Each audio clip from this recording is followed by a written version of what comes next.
First, let me show you how you factor the difference of two squares. Difference is subtraction. So let's say I had x squared and 4. But x squared is a perfect square and so is 4. The way that factors is x plus 2x minus 2. Because if I multiply this out, x times x is x squared. X times negative 2 is negative 2x. 2 times x is 2x. 2 times negative 2 is a negative 4. That's x squared minus 4. Okay? All right, so it factors into plus and a minus. So let me erase that work. Or try to erase the work if it will let me. And it's not going to, and that's fine. I'm going to take 3 to the 8th minus 2 to the 8th. Well, that's the difference of two perfect squares. Because 3 to the 4th plus 2 to the 4th times 3 to the 4th minus 2 to the 4th will give me this. Because when you multiply like bases, you add your exponents.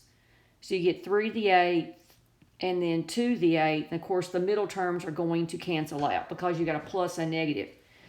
Now, we can't do anything else with 3 to the 4th plus 2 to the 4th. That's the sum of two perfect squares, and I can't factor that.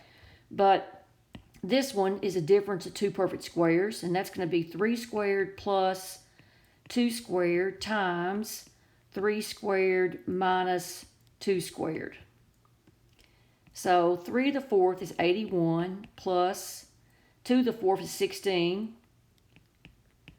And then this is 9 plus 4 and 9 minus 4.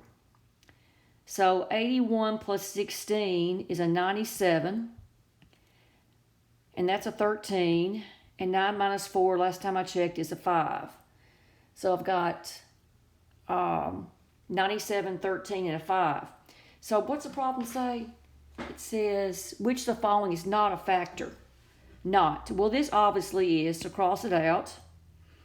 And this, I would not say it's quite as obvious, but 13 times 5 times 3 is 15, is 65. That doesn't work.